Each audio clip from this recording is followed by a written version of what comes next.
अस्सलामुअलैकुम, कैसे हैं आप सब। चैनल में आप सभी का खैर मकदम है। उम्मीद है आप सभी खैरियत से होंगे।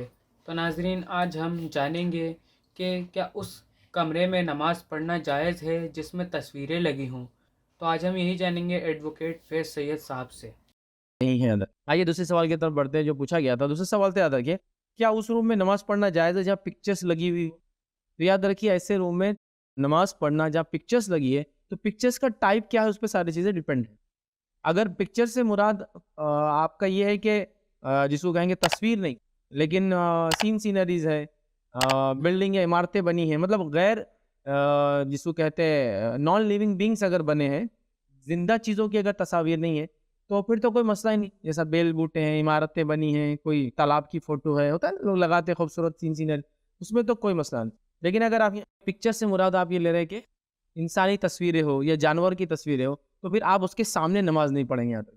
या तो उसको ढक ले, या तो उसको हटा दे, या तो उसको निकाल दे, उसके सामने नहीं पढ़ेंगे। चाहे वो इंसान की हो, जानवर की हो, किसी और चीज़ की। जैसे मिसाल के तौर पे आप खड़े हो रहे, इधर क़िबला है, आप ज़ाहिर-सी बात है अगर आपके घर का ये सवाल है तो फिर तो निकाल देना चाहिए। देखिए घरों में ज़िंदा चीज़ों की तस्वीर लगाना नहीं चाहिए क्योंकि फ़रिश्ते नहीं आते। बट समझिए आप कोई ऑफ़िस में चले गए, समझ लीजिए आपका खुद का ऑफ़िस है, समझ लीजिए आप किसी के पास नमाज़ पढ़ना चाहते हैं, तो अगर उसके सामने तस्वीर है क़िबले की तरफ, अगर समझिए ये क़िबला है समझिए और मैं खड़ा हो रहा हूँ नमाज़ के लिए, तो मेरे सामने नहीं होना चाहिए।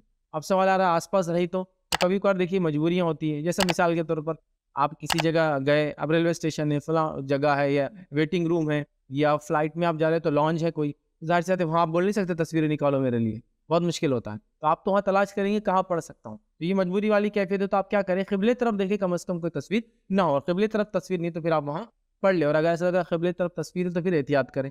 निकाल सकते हैं तो निकाल दें और निकाल नहीं सकते तो फिर नमाज़ वहाँ ना पढ़े किसी और जगह जाके पढ़ लें चूँकि तस्वीरों के सामने नमाज़ नहीं पढ़ी जाएँगी। अब तस्वीर क्या होता है वो भी समझ लें। तस्वीर के अंदर ज़रूरी है कि आँख, नाक और कान का दिखना हो। जैसे मिसाल के तौर पे देखिए कभी शर्ट पे ऐसा छोटा-सा कुछ बना हुआ होता है। वो दिखने में कुछ नज़र आता है, कुछ नज़र आता है, कुछ भी। उल्लू, भेड़िया, चील, लोमड़ी, जिराफ, मगरमच्छ, है ना? लोग अलग-अलग ब्रांड्स के अलग-अलग वो होते हैं। लेकिन अगर वो इतना छोटा है कि जानवर तो समझ में आता है लेकिन उसकी तस्वीर सूरत नहीं दिखती है, तो इससे नमाज़ का कोई ताल्लुक नहीं, चाहे आपके जिस्म पे हो, चाहे सामने हो। कुछ लोग ये भी सवाल करते हैं, मेरे जिस्म पे, कपड़ों पे कोई ब्रांड का लोगो है, उससे कोई फ़र्क नहीं पड़ता क्योंकि उसमें आँख, नाक, कान दिखने से सूरत कहलाती है। इसीलिए आप देखेंगे बहुत सारे लोग अरब ममालिक में जब तस्वीरें, फ़ोटो वगैरह कई जगह मजबूरी होती है, स्कूल की सिलेबस वगैरह होती है, आँख को देखिए ब्लैक कर देते, पट्टी लगा देते। बोले ये क्या किया? चूँकि आँख के मिटने से सूरत खत्म हो गई अब। तो अगर कान दिख रहा है, नाक दिख रहा है, मुँह दिख रहा है तो अब सूरत नहीं। सूरत के लिए ज़रूरी है आँख, नाक और कान दिखे किसी भी चीज़ से, तो वो हो जाती है तस्वीर। अब जब इतने छोटे लोगो होते हैं इसमें कुछ भी नहीं दिखता है, ना आँख दिखती है, ना कान दिखता है, ना नाक दिखता है।